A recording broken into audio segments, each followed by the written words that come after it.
Between the dark and the daylight, when the night is beginning to lower, comes a pause in the day's occupation that is known as the children's hour.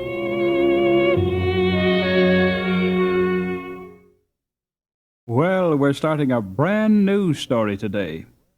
That's right, one we will all like, because it shows us how to overcome hard places.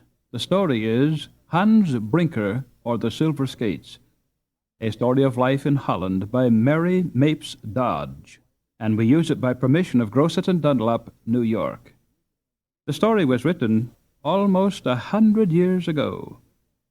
But now, you'll enjoy it. We'll all enjoy it. Let me first read a few comments by the author. This little work aims to combine the instructive features of a book of travels with the interest of a domestic tale. Throughout its pages, the descriptions of Dutch localities, customs, and general characteristics have been given with scrupulous care.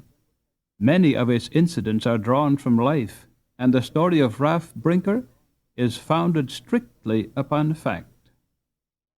While acknowledging my obligations to many well-known writers on Dutch history and literature and art, I turn with especial gratitude to those kind Holland friends who, with generous zeal, have taken many a backward look at their country for my sake, seeing it as it looked 20 years ago, when the Brinker home stood unnoticed in sunlight and shadow. Should this simple narrative serve to give my young readers a just idea of Holland and its resources, or present true picture of its inhabitants and their everyday life, or free them from certain current prejudices concerning that noble and enterprising people, the leading desire in writing it will have been satisfied. Should it cause even one heart to feel a deeper trust in God's goodness and love, or aid any in weaving a life wherein, through knots and entanglements, the golden thread shall never be tarnished or broken, the prayer with which it was begun and ended will have been answered. And then there's a letter from Holland, which the author wrote from Amsterdam, July the 30th, 1873. Here it is. Dear boys and girls at home, if you all could be here with me today, what fine times we might have walking through this beautiful Dutch city. How we should stare at the crooked houses standing with their gable ends to the street, at the little slanting mirrors fastened outside the windows, at the wooden shoes and dog carts nearby, the windmills in the distance, at the great warehouses, at the canals, doing the double duty of streets and rivers, and at the singular mingling of trees and masts to be seen in every direction. Ah, it would be pleasant indeed. But here I sit in a great hotel looking out upon all these things, knowing quite well that not even the spirit of the Dutch, which seems able to accomplish anything, can bring you at this moment across the ocean. There is one comfort, however, in going through these wonderful Holland towns without you. It would be dreadful to have any of the party tumble into the canals. And then these lumbering Dutch wagons with their heavy wheels so far apart. What should I do if a half a dozen of you were to fall under them? And perhaps one of the wildest of my boys might harm a stork, and then all Holland would be against us. No, it is better as it is. You will be coming, one by one as the years go on, to see the whole thing for yourselves. Holland is as wonderful today as it was when more than 20 years ago Hans and Gretel skated on the frozen Y. In fact, more wonderful, for every day increases the marvel of its not being washed away by the sea. Its cities have grown, and some of its peculiarities have been brushed away by contact with other nations. But it is Holland still, and always will be, full of oddity, courage, and industry, the pluckiest little country on earth. I shall not tell you in this letter of its customs, its cities, its palaces, churches, picture galleries, and museums, for these are described in the story, except to say that they are here still just the same in this good year 1873, where I have seen them nearly all within a week. Today, as an American boy and I, seeing some children enter an old house in the business part of Amsterdam, followed them in, what do you think we found? An old woman, here in the middle of summer, selling hot water and fire. She makes her living by it. All day long she sits tending her great fires of peat and keeping the shining copper tanks above them filled with water. The children who come and go carry away in a curious stone pail their kettle of boiling water and their blocks of burning peat. For these they give her a Dutch cent, which is worth less than half of one of ours. In this way, persons who cannot afford to keep a fire burning in hot weather may yet have their cup of tea or coffee, and their bit of boiled fish and potato. After leaving the old firewoman, who nodded a pleasant good-bye to us and willingly put our stivers in her great outside pocket, we drove through the streets, enjoying the singular sights of a public washing day.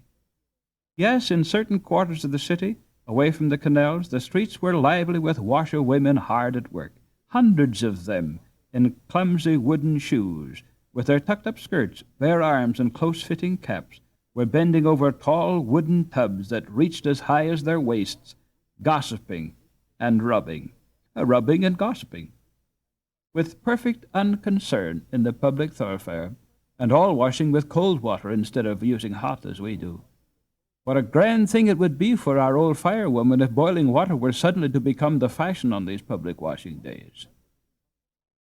And now, goodbye. Oh, I must tell you one more thing. We found today in an Amsterdam bookstore this story of Hans Brinker told in Dutch. It is a queer-looking volume, beautifully printed, and with colored pictures, but filled with such astonishing words that it really made me feel sorry for the little Hollanders who were to read them. Goodbye again. Yours affectionately, the author. Well, now, are you ready? Okay, here we go to far-off Holland with Hans Brinker, or the Silver Skates. On a bright December morning long ago, two thinly clad children were kneeling upon the bank of a frozen canal in Holland.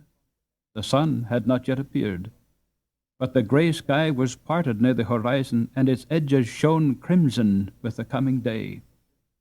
Most of the good Hollanders were enjoying a placid morning nap.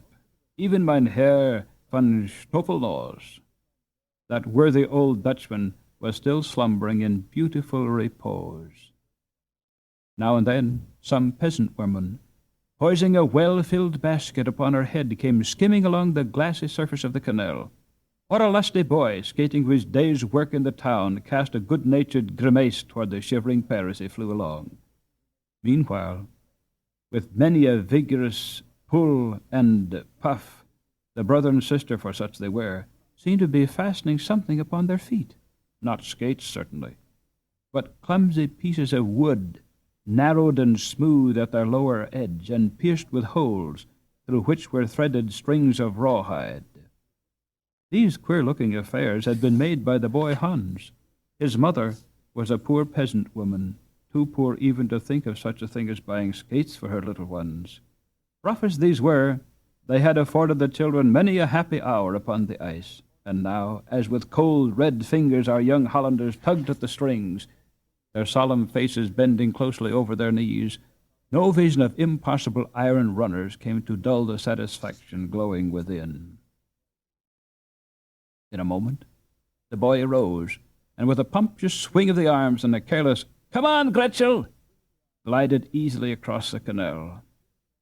"Ah, Hans," called his sister plaintively, "this foot is not well yet.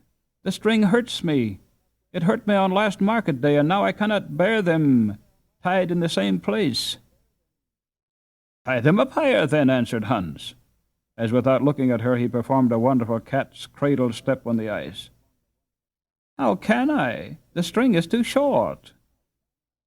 Giving vent to a good-natured Dutch whistle, the English of which was that girls were troublesome creatures, he steered toward her. "You are foolish to wear such shoes, Gretel. When you have a stout leather pair, your klompen would be better than these." "Why, Hans, do you forget?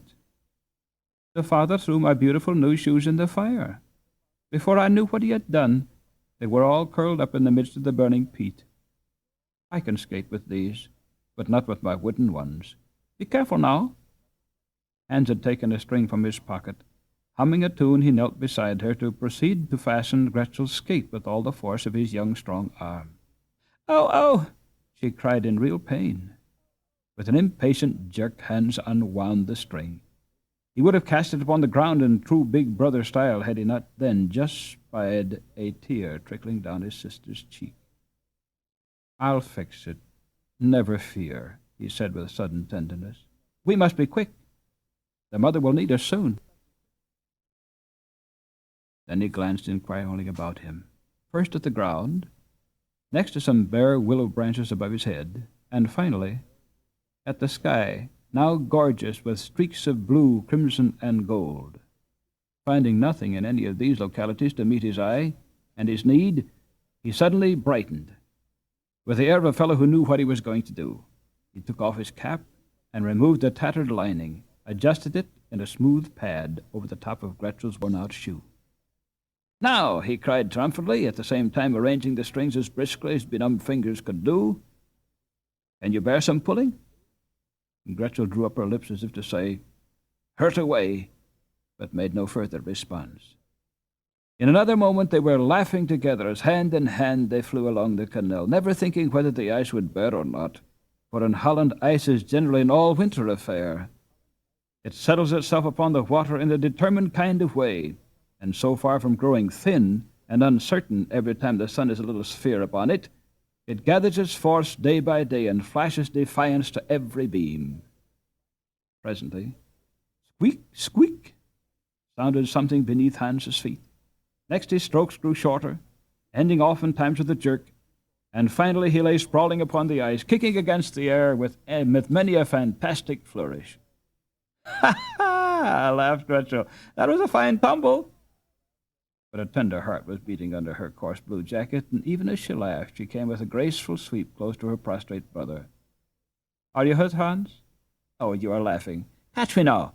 And she darted away, shivering no longer, but with cheeks all aglow and eyes sparkling with fun. Hans sprang to his feet and started in brisk pursuit, but it was no easy thing to catch Gretel. Before she had traveled very far, her skates began to squeak too. Believing that discretion was the better part of valor, she turned suddenly and skated into her pursuer's arms. "Ha, ha! I caught you!" cried Hans. "Ha, ha! I caught you!" she retorted, struggling to free herself. Just then a clear, quick voice was heard calling, "Hans! Gretel!" "It's the mother," said Hans, looking solemn in an instant. By this time the canal was gilded with sunlight. The pure morning air was very delightful, and skaters were gradually increasing in number. It was hard to obey the summons, but Gretel and Hans were good children. Without a thought of yielding to the temptation to linger, they pulled off their skates, leaving half the knot still tied. Hans, with his great square shoulders and bushy yellow hair, towered high above his blue-eyed little sister as they trudged homeward. He was 15 years old, and Gretel was only 12. He was a solid, hearty-looking boy with honest eyes and a brow that seemed to bear a sign goodness within, just as the little Dutch Sommerhuis wears a motto over its portal. Gretel was lithe and quick. Her eyes had a dancing light in them, and while you looked at her cheek, the color paled and deepened just as it does upon a bed of pink and white blossoms when the wind is blowing. As soon as the children turned from the canal, they could see their parents' cottage. Their mother's tall form, arrayed in jacket and petticoat and close-fitting cap, stood like a picture in the crooked frame of the doorway. Had the cottage been a mile away, it would still have seemed near. In that flat country, every object stands out plainly in the distance. The chickens show as distinctly as the windmills. Indeed, were it not for the dikes and the high banks of the canals, one could stand almost anywhere in the middle of Holland without seeing a mound or a ridge between the eye and the jumping-off place. None had better cause to know the nature of these dikes than Dame Brinker and the panting youngsters now running at her call. But before stating why, let me ask you to take a rocking-chair trip with me to that far country where you may see, perhaps for the first time, some curious things that Hans and Gretel saw every day. Holland is one of the queerest countries under the sun. It should be called odd land or contrary land, for in nearly everything it is different from other parts of the country. In the first place, a large portion of the country is lower than the level of the sea. Great dikes or bulwarks have been erected at a heavy cost of money and labor to keep the ocean where it belongs. On certain parts of the coast it sometimes leans with all its weight against the land, and it is as much as the poor country can do to stand the pressure. Sometimes the dikes give way or spring a leak, and the most disastrous results ensue. They are high and wide, and the tops of them are covered with buildings and trees. They have even fine public roads upon them, from which horses may look down upon the wayside cottages. Often the keels of floating ships are higher than the roofs of the dwellings. The stork, clattering to her young on the house peak, may feel that her nest is lifted far out of danger. But the croaking frog in the neighboring bulrushes is nearer the stars than she. Water bugs dart back and forth above the heads of the chimney swallows, and willow trees seem drooping with shame because they cannot reach as high as the reeds nearby. Ditches, canals, ponds, rivers, and lakes are everywhere to be seen. High but not dry, they shine in the sunlight, catching nearly all the hustle and the business, quite scorning the tame fields stretching damply beside them. One is tempted to ask, which is Holland, the shores or the water? The very verdure that should be confined to the land has made a mistake and settled upon the fish ponds.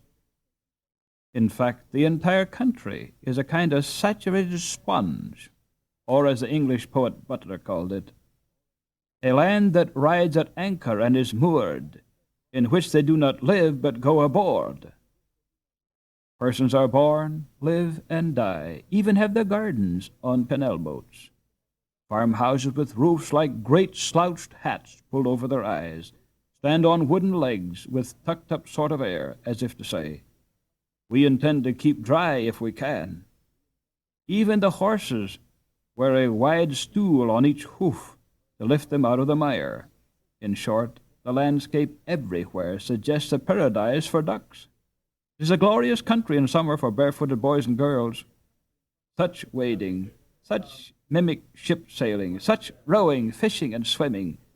Only think of a chain of puddles where one can launch ship boats all day long and never make a return trip. But enough. A full recital would set all young America rushing in a body toward the Zuider Zee. Dutch cities seem at first sight to be a bewildering jungle of houses, bridges, churches, and ships, sprouting into masts, steeples, and trees. In some cities, vessels are hitched like horses to their owners' doorposts and receive their freight from the upper windows. Others scream to Lodewijk and Cassie not to swing on the garden gate for fear they may be drowned. Water roads are more frequent there than common roads and railways. Water fences in the form of lazy green ditches enclose pleasure ground, polder, and garden. Sometimes fine green hedges are seen, but wooden fences such as we have in America are rarely met with in Holland. As for stone fences, a Dutchman will lift his hands with astonishment at the very idea. There is no stone there, excepting those great masses of rock that have been brought from other lands to strengthen and protect the coast. All the small stones or pebbles, if there ever were any, seem to be imprisoned in pavements or quite melted away. Boys with strong, quick arms may grow from pinafores to full beards without ever finding one to start the water rings or set the rabbits flying. The water roads are nothing less than canals, intersecting the country in every direction. These are all sizes, from the great North Holland ship canal, which is a wonder of the world, to those which a boy can leap. Water omnibuses, called trekschieten, constantly ply up and down these roads for the conveyance of passengers, and water drays, called pakschieten, are used for carrying fuel and merchandise. Instead of green country lanes, green canals stretch from field to barn, and from barn to garden, and from farms or polders, as they are termed, are merely great lakes pumped dry. Some of the busiest streets are water, while many of the country roads are paved with brick. The city boats, with their rounded sterns, gilded prows, and gaily painted sides, are unlike any others under the sun. And a Dutch wagon with its funny little crooked pole is a mystery, perfect mystery of mysteries. One thing is clear, cries Master Brightside. The inhabitants need never be thirsty, but to know odd land is true to itself still. Notwithstanding the sea pushing to get in, and the lake struggling to get out, and the overflowing canals, rivers, and ditches in many districts, there is no water fit to swallow. Our poor Hollanders must go dry, or drink wine and beer, or send far into the inland to Utrecht and other favored localities for that precious fluid older than Adam, yet young as the morning dew. Sometimes, indeed, the inhabitants can swallow a shower when they are provided with any means of catching it, but generally they are like the albatrosses, haunted sailors in the Coleridge's famous poem, The Ancient Mariner. They see water, water everywhere, nor any drop to drink. Great flapping windmills all over the country make it look as if flocks of huge seabirds were just settling upon it. Everywhere one sees the funniest trees, bobbing into fantastical shapes, with their trunks painted a dazzling white, yellow, or red. Horses are often yoked three abreast. Men, women, and children go clattering about in wooden shoes with loose heels. Peasant girls, who cannot get a beau for love, hire them for money to escort them to kermis, and husbands and wives lovingly harness themselves side by side on the bank of the canal and drag their pakschiets to market. Another peculiar feature of Holland is the dune, or sand hill. These are numerous along certain portions of the coast. Before they were sown with coarse reed grass and other plants to hold them down, they used to send great storms of sand over the inland.